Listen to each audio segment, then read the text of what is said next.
New York City, the largest metropolis in America, is a symbol of ambition, luxury, and opportunity. Called the Empire State for its early growth and prosperity, New York dazzles with world-class restaurants, celebrity hotspots, and iconic skyscrapers. Yet, beneath the glamour, the city hides some unsettling truths. Despite its fame, New York is one of the dirtiest cities in the world. Air pollution in subway stations is nearly 10 times above global health guidelines, affecting millions every day. Crime is rising, streets are littered with trash, housing costs are astronomical, and rat infestations worsen the chaos. Is this the real cost of life in America's most iconic city? Stay tuned to uncover more. Did you know that New York City's busy streets and famous subway system hide serious environmental and health challenges? A recent study in PLOS1 reveals shocking levels of air pollution in the subway.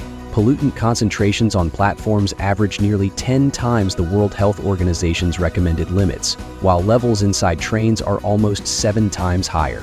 These high levels of fine particulate matter are linked to increased risks of respiratory and heart diseases. Disturbingly, Black and Hispanic commuters face greater exposure to these pollutants than white and Asian riders, highlighting unequal health risks and environmental justice concerns. Pollution isn't just an underground problem. A survey by Dirt Cities New York found the city ranks highest in garbage pollution among major urban areas. The Department of Sanitation collects about 3,200,000 tons of waste annually, costing approximately $2.3 billion. However, reports show the city generates up to 14 million tons of trash each year. Litter and trash piles are common in certain areas, reflecting the vast scale of the waste problem and its effect on New York's streets. Adding to the air quality concerns, Columbia University researchers discovered that some of the city's trees, such as oaks and sweet gums, release volatile organic compounds like isoprene. During warmer months, these compounds react with nitrogen oxides from vehicles and buildings, worsening air quality and causing respiratory issues like asthma.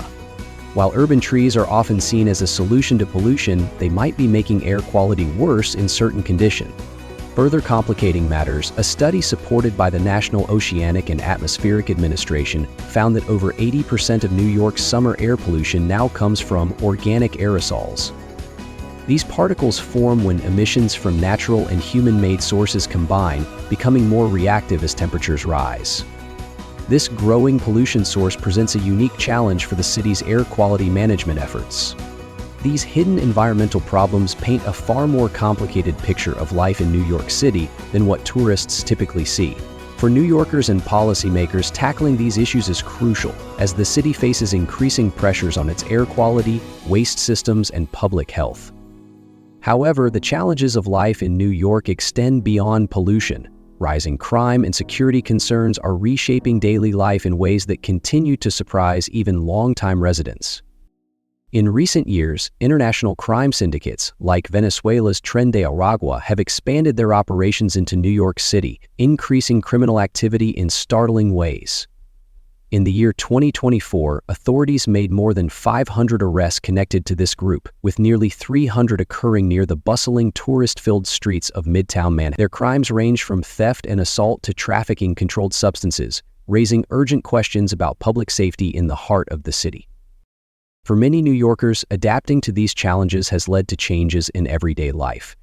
ATM centers are now locked, requiring a bank card or digital wallet for entry, a measure aimed at preventing thefts, often involving the homeless or individuals facing mental health struggles.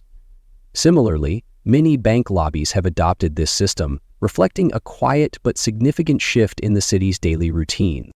As concerns about crime grow, many residents are taking steps to secure their homes. Once a luxury for the wealthy, panic rooms and bulletproof doors are now becoming common even in middle-class neighborhoods like Queens and the Bronx. This trend underscores a rising sense of unease that cuts across social and economic boundaries. At the same time, the New York Police Department is grappling with a shortage of officers, leading to delays in emergency response times.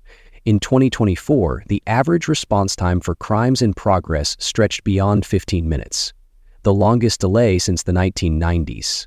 A mix of traffic congestion, increasing call volumes, and fewer available officers has contributed to this concerning trend, raising questions about the NYPD's ability to keep the city safe. Even Central Park, the city's most famous green space, hasn't escaped the rise in crime. Robberies in the park have doubled compared to the previous year, and felony assaults have surged by nearly 40%. These troubling statistics have led to changes in precinct leadership and growing anxiety among park visitors. Despite these challenges, statistics suggest that New York remains safer than many other major U.S. cities, yet public perception often paints a different picture, fueled by media coverage and high-profile incidents. This gap between reality and perception reveals the complexities of crime in the city. As crime rates climb and safety measures tighten, New York faces another deeply unsettling crisis, a housing shortage that has left thousands homeless. How has a city once synonymous with opportunity become a place where survival itself feels like an uphill battle? Before we continue, I have a quick favor to ask. If you're enjoying this content, please press the notification bell and hit the subscribe button. Your support means the world to us and helps us continue creating content for curious minds like you. If you do that, I promise my team and I will work even harder to make this show better for you.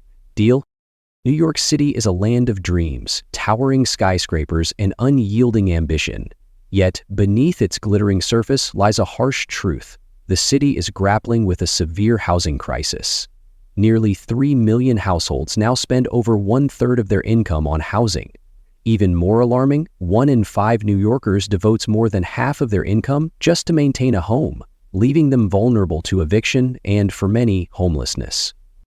Since the expiration of pandemic-era eviction protections, the situation has worsened. Evictions have surged, forcing countless families and individuals into the streets or overcrowded shelters. Where do they go? Many turn to tent cities, improvised communities set up under bridges, in parks, and on vacant lots across the city.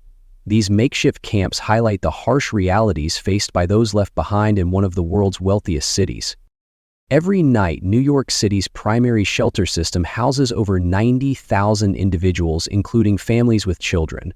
Facilities like the Black Institute Shelter provide temporary refuge for many residents, especially those from marginalized communities who struggle under the city's unaffordable housing and tax burdens.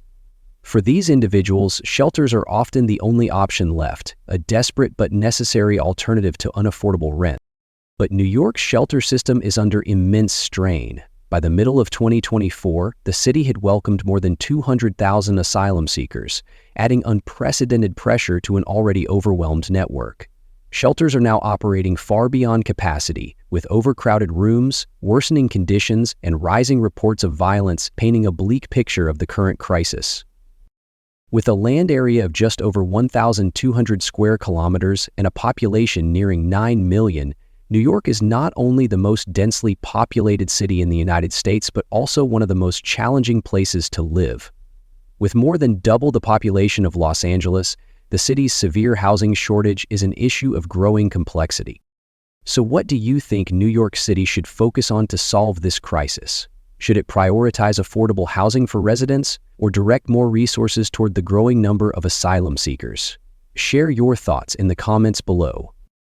New York City is the most expensive city in the United States. Its cost of living is almost twice the national average, making essentials like housing, groceries, transportation, and healthcare far pricier than anywhere else. But how extreme is it? Housing costs are close to 4 times the national average. Imagine paying over $2 million to own a home or more than $6,000 per month in rent. Affordable housing? It's virtually non-existent. The wealth divide in New York is massive. While some residents enjoy luxury, more than half of households are rent-burdened, spending over 1/3 of their income on rent.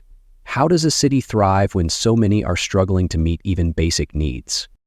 And it's not just housing. Everyday expenses are shockingly high. Dining out in New York, for example, costs close to $50 per meal, making it the priciest city in the country for eating out. Grocery bills are similarly steep. For many, even a simple meal out feels like an unaffordable luxury. To cope, many New Yorkers work long hours, take on multiple jobs, and push themselves to the limit. This demanding lifestyle takes a toll on mental health, leaving little room for rest, family time, or personal growth. These pressures have caused an exodus. Between 2020 and 2023, 4 of the city's boroughs lost residents. The Bronx alone saw a population drop of over 7%. Why are so many leaving? Soaring rents and the appeal of more affordable living elsewhere are making relocation a necessity for countless people. New York City's subway system is more than just a way to get around. It's a world of hidden history and modern challenges. Beneath the bustling platforms lie decommissioned stations, long forgotten by most. Consider the old City Hall station, opened in the year 1904 with its stunning arches and ornate tilework, only to be abandoned in 1945. Or Worth Street Station, closed in the year 1962 due to its proximity to Brooklyn Bridge Station. While these old stations rest in silence, the subway's current state is anything but quiet. By September of 2024, serious crime in the subway rose by 60% compared to the previous year, marking levels not seen in 25 years. This troubling surge stands in sharp contrast to falling crime rates across the city, making the subway a focal point of violence and tension. Another pressing issue is the subway's poor air quality. A study in 2024 revealed that air in the subway contains particulate matter nearly 10 times higher than the World Health Organization's recommended limits. For the millions of lower-income residents who depend on the subway every day, this pollution poses serious health risks. The COVID-19 pandemic also brought harsher realities to light for transit workers. During the pandemic, nearly 90% of employees reported experiencing harassment or assault, and 70% of female workers faced physical attacks. These dangers have led to a growing mental health crisis among the very people who ensure the subway continues to run. And then there are the rats. New York City is where more than 2 million rats coexist with its residents. Recently, leptospirosis, a bacterial infection from rat urine, has increased alarmingly. In 2023, 24 cases were reported, a sharp rise from the usual yearly average of just 3. By mid-2024, 6 additional cases were recorded. Without treatment, this infection can lead to severe illnesses, including kidney failure and liver damage. Beyond health risks, rats have made living conditions unbearable for many tenants. Complaints of discarded toilets in lobbies, house mite infestations, and unsafe construction highlight landlord neglect. Frustrated tenants have organized rent strikes and filed legal complaints. But what happens when landlords refuse to address these squalid conditions? Rats have also caused significant financial strain for car owners. Many New Yorkers report rats nesting in car engines, chewing wires, and causing repair bills of thousands of dollars. Some, after repeated incidents, have even sold their vehicles in frustration. To address the issue, the city has launched initiatives such as trash containerization and appointed a rat czar to oversee pest control. While some progress has been made, the continued infestations reveal the need for a more effective, citywide strategy. But perhaps the city's struggles aren't limited to rats in alleys. There's also the chaos on its streets, where reckless driving and rising social tensions pose daily dangers. Stay tuned. New York City's streets are filled with more than just traffic. They're a hub of danger. So, what's happening on the roads that's putting so many lives at risk? First, distracted driving is widespread. Many New Yorkers use their phones while driving, even though fines can reach $200 for a first offense and $250 for repeated violations within 18 months. The city's fast-paced lifestyle also leads some to eat while driving, fully aware of the risks involved. Aggressive driving is another serious issue. Speeding, cutting lanes without signaling, tailgating, and ignoring traffic signals are common behaviors, all legally defined as reckless driving. A conviction for reckless driving can result in fines of up to $1,000, a year of legal responsibility, and 5 points added to a driver's license.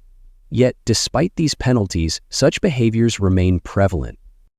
The New York City Police Department has stepped up enforcement. From early 2021 to April 2022, hazardous driving summonses increased nearly 50%, while speeding and reckless driving citations rose by 55%.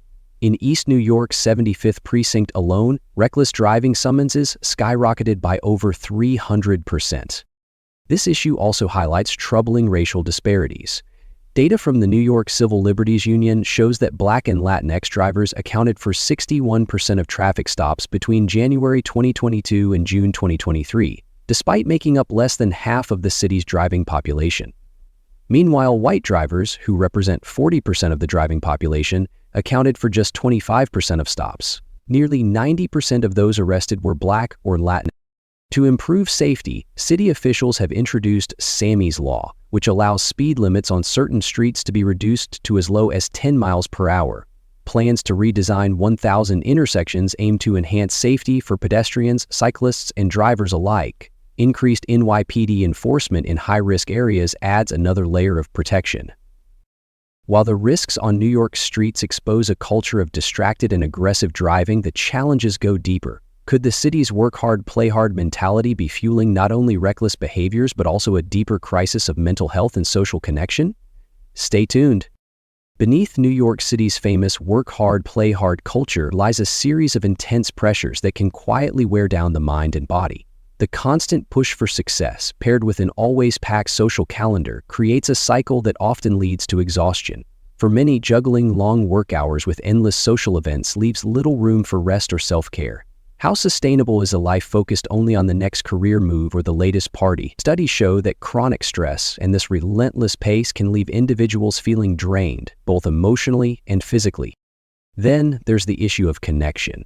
Why is it that, in a city packed with millions of people, so many still feel lonely? The pressure to attend exclusive events or dine at trendy hotspots often prioritizes appearances over genuine relationships. In this social environment, networking frequently replaces meaningful bonds, leaving many feeling disconnected despite their busy lives. What about self-care? In a place where "keep going no matter what" is the mantra, many push their well-being aside in favor of productivity. This fast-paced lifestyle often neglects health, resulting in burnout and dissatisfaction. Can someone truly excel if they're constantly sidelining their own needs in a city driven by ambition? Another key issue is the myth that success in New York comes solely from individual effort. This narrative promotes the idea that anyone can achieve their dreams if they work hard enough. But does it ignore the deeper inequalities at play? From access to resources to systemic barriers, countless factors shape opportunity, and overlooking these realities only deepens the gap. Finally, the work hard, play hard mentality sets a high bar that not everyone can sustain. For some, the pressure to excel in both career and social life leads to feelings of inadequacy when they can't keep up. What do you think? Does New York's work hard, play hard culture feel empowering, or does it seem like it's pushing people to their breaking points? Let us know in the comments below. Political corruption in New York isn't just a relic of history. It's an ongoing issue that continues to shock and frustrate residents. But why does this problem run so deep? Its roots stretch back to the 19th century, when Tammany Hall, a powerful political machine, thrived on patronage and graft, making unethical behavior an accepted practice. In modern times, high-profile scandals show corruption's persistent grip. In 2015, Sheldon Silver, former state assembly speaker, was convicted of extortion and fraud, accumulating millions through unethical deals. That same year, State Senate Majority Leader Dean Skelos was found guilty of using his influence to benefit his son financially. These are far from isolated incidents. New York has a long and troubling history of corruption scandals. One major case, the city time payroll fraud from 2003 to 2010, cost the city more than $80 million, with contractors inflating costs for personal profit. Recently, in 2024, Mayor Eric Adams was charged with bribery and wire fraud, accused of accepting illegal foreign donations and luxury perks in exchange for political favors. His trial in 2025, set to overlap with his re-election campaign, adds even more complexity to public opinion. At the heart of this issue is a concentration of power often referred to as three men in a room, where three influential figures make critical state decisions behind closed doors, avoiding transparency and public input. Campaign finance laws further complicate matters, as special interest groups hold significant sway over elections and policy, enabling unethical behavior with limited oversight. These repeated scandals deeply undermine public trust in government, underscoring the urgent need for reform. But will these systemic issues ever be resolved? Addressing corruption will require major changes, including greater transparency, stronger ethics enforcement, and a cultural shift toward accountability for public officials. But what if the corruption running through New York's government is also altering the very streets that draw millions of tourists, reshaping the face of the city itself? New York City captivates with its towering skyscrapers and legendary energy, but behind the tourist-friendly image lies a more complicated reality. Popular destinations like Times Square and the High Line, designed as open spaces for enjoyment, often leave visitors disappointed. Many describe these spots as overcrowded and overrated. While tourism brings significant revenue, it has also driven up costs, impacting local residents who face rising rents and widespread gentrification. Manhattan's middle and lower-income communities are being pushed out as policies favor high-spending tourists, reshaping historic neighborhoods. Notable New Yorker Fran Lebowitz has criticized these changes, arguing they undermine the city's diversity and unique character. Safety is another issue, with media reports amplifying fears that some believe are out of proportion to actual risks. Still, these concerns are enough to make some visitors rethink their trips. Adding to this, the cost of a stay in New York has hit unprecedented levels. Hotel prices now average over $300 per night, partly because many hotels are being used as temporary housing for asylum seekers. This further drives up living costs, placing New York among the world's most expensive cities, surpassing even London and Paris. While New York remains an iconic destination, the crowds, high costs, and cultural changes reveal a side of the city that surprises many visitors. Are these realities of the Big Apple worth the hype? Or does the cost of visiting demand more than it offers in return? New York City's relentless drive to innovate often hides some serious struggles. Despite efforts like housing programs, accessible food initiatives, minimum wage increases, and paid sick leave, the high cost of living remains a major challenge for many, especially lower-income residents. Are these measures truly making a difference, or are they just addressing surface-level issues? Take Mayor Eric Adams' City of Yes plan, which proposes adding over 100,000 homes in the next 15 years by updating zoning laws. While this initiative could ease the housing shortage, some worry it might strain local infrastructure and disrupt the character of long-standing neighborhoods. In January 2024, the city declared social media a public health crisis, aiming to protect youth mental health by restricting platform access. Meanwhile, in Nassau County, County Executive Bruce Blakeman introduced a controversial proposal to deputize private citizens to assist during emergencies like severe weather or civil unrest. Critics argue this plan risks encouraging vigilantism. Will it enhance safety, or could it create more problems than it solves? At the state level, Governor Kathy Hochul is addressing issues in New York's recreational marijuana industry, which has been plagued by licensing delays and an unregulated black market. Her goal is to streamline the process, but can these measures keep pace with the challenges facing this fast-evolving industry? These initiatives highlight the difficult balancing act New York faces as it works to meet the diverse needs of its communities. Are these bold moves the solutions New York needs, or are they just temporary fixes? With the city's future at stake, only time will tell if these efforts lead to lasting change. If you enjoyed today's video, please hit the like button and don't forget to subscribe to the channel. Your support means a lot to us. Click on the video that appears on your screen right now. I'm sure you'll love this content. Comment below about the next country you want to see featured on our channel. Thank you so much for watching, and see you in the next video. Thanks for joining us. Leave a comment, give it a like, and don't forget to subscribe for more interesting videos. See you in the next video.